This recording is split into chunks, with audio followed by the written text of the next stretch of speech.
Hello guys, welcome back to my channel.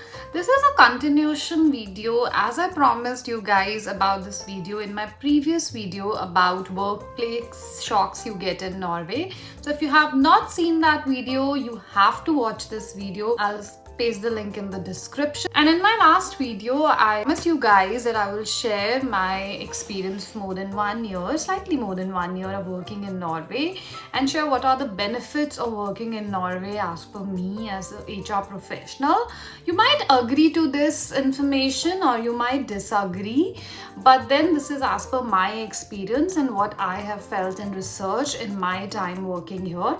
If you agree or disagree, I would love to see that in comments section. And guys, before we move into the benefits of working in Norway, I just have one small request for my viewers. If you do like my content, if you do like the information I share on my channel, and I do also share some travel, and I started this channel from very start of my journey in Norway, and if you really like it, do subscribe to my channel, do like my videos, because that really motivates me to make more content and do some more research and come back to you guys. In this video, I have divided the benefits of working in Norway in 5 headers, which are the 5 main headers, which covers almost all the benefits you get as an employee in Norway. And what I will do is I will try to elaborate each one of the headers and then try to explain why I feel that is a benefit. So starting with the number 1, and this one is not new to you because if you have been on my channel, I've spoken about this quite many times, which is work-life balance. So yes, Norway is amongst the top 10 countries which are rated very high on work-life balance, and that is because we have less working hours, we have long vacations, we have sick leaves, there is a lot of flexi hours which you can do because a lot of other services run on weekdays. So overall, it's a very lucrative option to work abroad because it has a great work-life balance. And it's not only that I'm saying in my work experience, this is true for most of the Scandinavian countries almost, that they have great work-life balance. So yeah, so this first factor is on top of my list in terms of benefits of working in Norway. And I'm sure if you're working in Norway or if you're not working in Norway, you have also heard about it. Number 2 guys, and this I'm sharing from my experience as HR professional working in Norway. I believe the policies and benefits in Norway are more employee friendly than employer friendly, and I have also seen in some countries all the laws are designed that they have more flexibility to the employer, and in certain cases employer can even exploit the employees, but here it's very strict, it's very employee friendly. And if you know, Norway is still very unionized.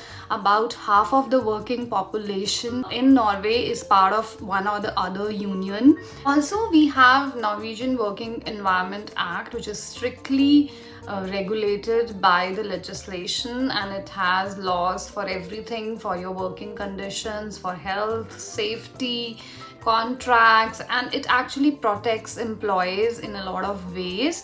And every employer has obligation to follow the rules under Working Environment Act, so which we also do in our company and in any company I have seen in Norway, so which is very good. So that's why I say that it is very employee friendly rather than employer friendly in Norway, which is a big benefit for employees in Norway. Number 3, this one you might agree with me or not, but this is purely basis the data, and this is that Norway has high salaries as compared to other European countries. So you know that Norway doesn't have a minimum wages for all the roles, it only has specified for few sectors. They only have minimum wages for building workers, cleaning staff, and some of the jobs where they don't want that employees should be exploited. But for most of the skill jobs here, there are no minimum wages as such, but there is a bracket for high skill jobs. And as I told you about IT jobs in Norway, if you have not seen that video, you can watch that video as well,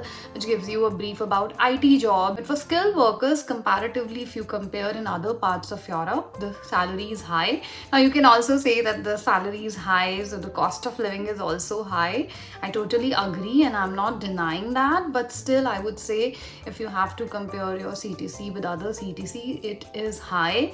And if you have two members earning in the family and both of you will have a good salary, you can save some money. Please note, I am not comparing the salaries you get in UK and US, because we all know they are comparatively higher, and this comparison is mostly amongst the other countries in Europe. From my HR experience that I've seen in other parts of Europe, like Spain, like Budapest, and other countries, there the salaries are lower. Number 4, which is compulsory occupational pension. Now this is also as per the Working Environment Act, that employer has to contribute minimum 2% for the employee pension, and which is a very good factor, because I have seen that mostly while the minimum is 2%, most of the companies have this percentage around 5% or even more, and it is also up to a certain amount. It is that minimum level, and then after a certain salary, this is even higher than 5%. And this is also one thing, if you don't know, you can negotiate at time of joining a company. I have also seen some companies making their offer very lucrative by giving high pensions, and that's part of their employer proposition, that they want to give more pension so that you can save money.